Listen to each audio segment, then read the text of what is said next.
WhatsApp university और x पर यह मैसेज तेजी से फैल रहा है कि आईटीआर की डेडलाइन बढ़ा दी गई है। कहीं 30 सितंबर लिखा जा रहा है तो कहीं उससे भी आगे की डेट बताई जा रही है। लेकिन असलियत क्या है? और अगर आपने डेडलाइन मिस कर दी है तो क्या आपके पास ऑप्शंस हैं? इधर टैक्स की डेडलाइन को लेकर कंफ्यूजन है तो उधर आज से यूपीआई के रूल्स भी चेंज हुए हैं। पेमेंट लिमिट बढ़ी है, कुछ नई कैटेगरी जुड़ी हैं, क्यूआर कोड से कैश निकालने की सर्विसेज भी आने वाली हैं। फायदे होंगे या दिक्कतें बढ़ेंगी, आइए एक एक करके समझते हैं। चलिए शुरू करते हैं। नमस्ते, मेरा नाम है श्रुति और आप देख रहे हैं ललन टॉप का डेली फाइनेंशियल बुलेटिन खर्चा पानी। Brought to you by Mrs. Bectors. Mrs. Bectors Cremica Non-Stop Biscuits. Crunchy Jeera Bite, Non-Stop Delight. Social media खासकर व्हाट्सएप और एक्स पर अफवाहें फैल रही हैं कि आईटीआर डेडलाइन 30 सितंबर या उसके बाद कर दी गई है।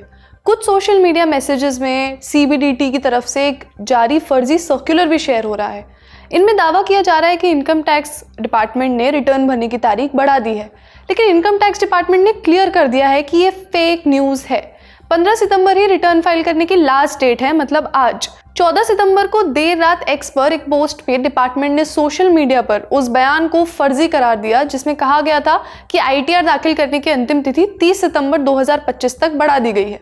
देखिए पोस्ट। इसलिए अगर आपने अभी तक अपना इनकम टैक्स रिटर्न नहीं भरा है तो अब भी कुछ घंटे बाकी हैं, जल्दी से अपना रिटर्न भर दें। आपको मालूम है कि कभी सैलरीड एम्प्लॉयज़, पेंशनर्स और जिन्हें अपने बिजनेस का ऑडिट कराने की ज़रूरत नहीं है और छोटे बिजनेसमैन के साथ ज़्यादातर टैक्स पेयर्स को इनकम टैक्स रिटर्न भरना ज़रूरी है, क्योंकि ऐसा ना करने पर पेनल्टी चुकानी पड़ सकती है। लेकिन अगर आपने 15 सितंबर 2025 की डेडलाइन को मिस कर दिया है तो घबराइए नहीं, थोड़े पैसे का नुकसान होगा, लेकिन कुछ ऑप्शंस हैं जो इनकम टैक्स डिपार्टमेंट ने इसके सोल्यूशन के लिए दिए हैं। Option number 1, belated return. Belated happy birthday नहीं, बिलेटेड रिटर्न्स। डेडलाइन मिस होने के बाद भी आप 31 दिसंबर 2025 तक बिलेटेड आईटीआर यानी belated income tax return file कर सकते हैं। ये इनकम टैक्स एक्ट के सेक्शन 139 सबसेक्शन 4 के अंदर आता है। इसमें आप अपनी पूरी इनकम डिक्लेयर कर सकते हैं, रिफंड भी क्लेम कर सकते हैं, लेकिन कुछ बेनिफिट्स हैं जो आपको बिलेटेड आईटीआर में नहीं मिलेंगे। जिन लोगों को बाद में अपनी गलतियों का एहसास होता है वो 31 मार्च 2030 तक अपडेटेड रिटर्न जमा कर सकते हैं। हालांकि ये ज़रूर हो सकता है कि देर से फाइल करने पर जुर्माना लगे और समय पर फाइल करने वालों को मिलने वाले सभी टैक्स बेनिफिट्स आपको ना मिले। तो बिलेटेड रिटर्न से रिफंड मिल सकता है, लेकिन डिले हो सकता है। Option number 2, revise return. अगर आपने पहले ही आईटीआर फाइल कर दिया है लेकिन उसमें कोई गलती हो गई है, जैसे कोई गलत कैलकुलेशन हो गई, तो 31 दिसंबर 2025 तक रिवाइज्ड फाइल कर सकते हैं। लेकिन रिवाइज रिटर्न में आप सिर्फ पुरानी गलतियों को सुधार सकते हैं, कोई नई इन्फॉर्मेशन ऐड नहीं कर सकते। Option number 3, updated return ITR you. अगर 31 दिसंबर भी मिस हो गया तो सेक्शन 139 सबसेक्शन 8A के तहत आईटीआर अपडेटेड फाइल कर सकते हैं, लेकिन इसमें कई दिक्कतें हैं, जैसे रिफंड क्लेम नहीं कर सकते। इसके क्या रास्ते हो सकते हैं, जानते हैं एक्सपर्ट से।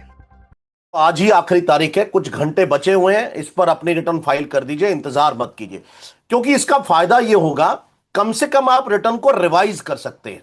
31 दिसंबर तक आप मल्टीपल टाइम्स अपनी रिटर्न को रिवाइज कर सकते हैं, उससे कोई फर्क नहीं पड़ता। तो एक तो आपको यह फायदा मिलता है, क्योंकि अगर आप आज फाइल नहीं करेंगे तो आप रिवीजन का राइट खो देंगे, वो आप उस पर काउंट नहीं होंगे। दूसरी बात, आपकी जो रिटर्न है अदरवाइज बिलेटेड रिटर्न मानी जाएगी, और बिलेटेड रिटर्न आप समझते हैं लेट फाइल्ड है, उसके साथ पेनल्टी के साथ आपको फाइल करनी होगी। तो अगर आपने आज फाइल कर दी तो आप पेनल्टी से बच जाएंगे। टैक्स का पूरा भुगतान कर दीजिए तो ब्याज से भी बच जाएंगे। उसके अलावा आप एक डिफॉल्टर के ठप्पे से बचते हैं। तीसरी चीज है कि आप अपनी रिटर्न को रिवीजन भी कर सकते हैं, बिलेटेड भी कर सकते हैं, और एक विकल्प सरकार ने जो दिया हुआ है कि आप अपडेटेड रिटर्न भर सकते हैं। वो 2030 तक का समय आपके पास 4 स्टेप तक को लेके जाता है, पर आपको ज्यादा फायदा तब मिलता है, सरकार आपकी मंशा को तब कंसिडर करती है जब आपने ओरिजिनल रिटर्न को टाइम पे फाइल किया हो, क्योंकि आज की ड्यू डेट जो है वो ओरिजिनल रिटर्न की ड्यू डेट है। इंडिया टुडे की पत्रकार जैस्मीन आनंद की एक रिपोर्ट में बताया गया है कि इनकम टैक्स रिटर्न भरने की डेडलाइन यानी तय तारीख, ड्यू डेट 15 सितंबर चूकने पर इनकम टैक्स एक्ट के सेक्शन 234F के तहत जुर्माना लग सकता है। इसके कुछ और प्रोविजंस जानते हैं ताकि क्लियर हो कि हम कर क्या सकते हैं। इसके अलावा 5 लाख रुपए से ज़्यादा इनकम वाले टैक्स पेयर्स को 5,000 रुपये लेट फी भी चुकानी पड़ सकती है, जबकि इससे कम इनकम वालों को 1,000 रुपये का जुर्माना देना पड़ सकता है।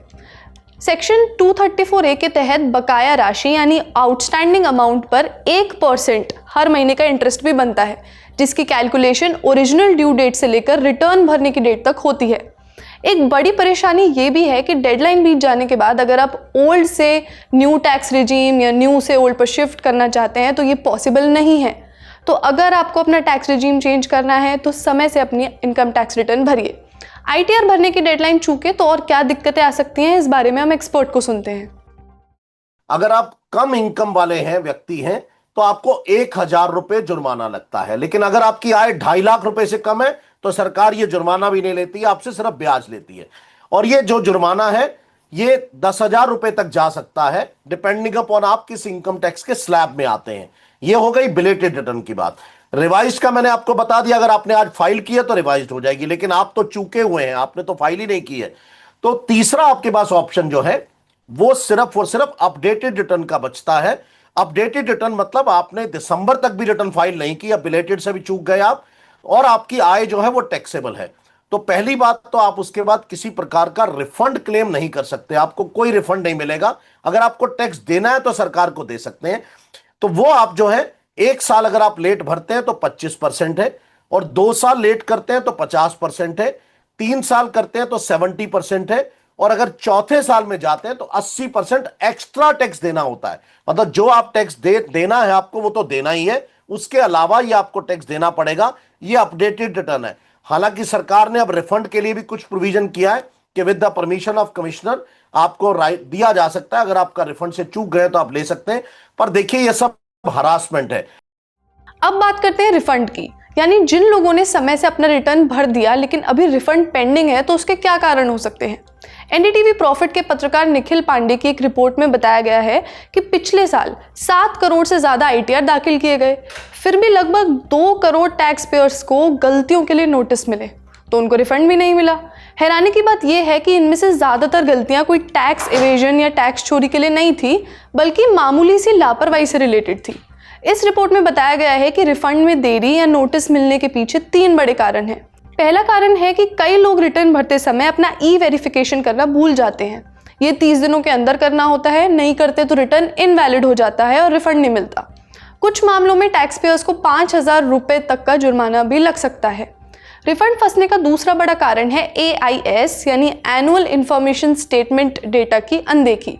AIS में बेसिकली सभी टैक्स पेयर्स की इनकम, बैंक खातों का लेन देन और सभी इन्वेस्टमेंट्स की डिटेल होती हैं।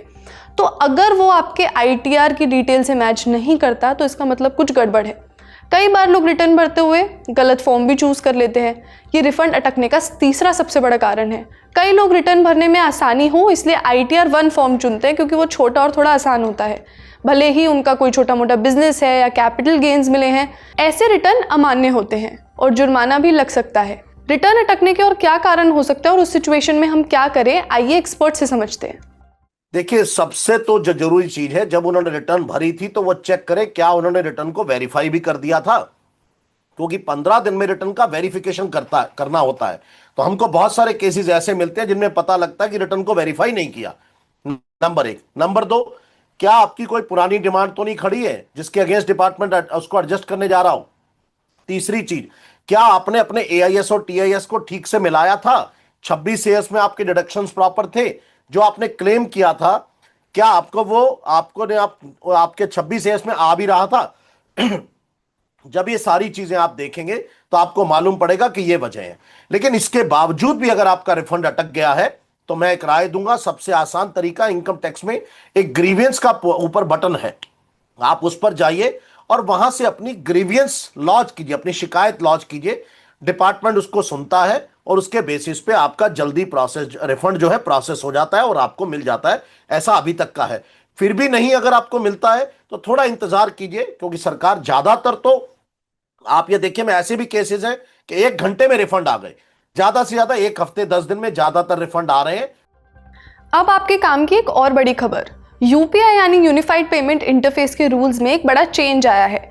National payment corporation of India NPCI ने कुछ विशेष कैटेगरी की UPI ट्रांजैक्शंस की दिन भर की लिमिट बढ़ाने का फैसला किया है। ये बदलाव आज यानी 15 सितंबर 2025 से लागू होंगे।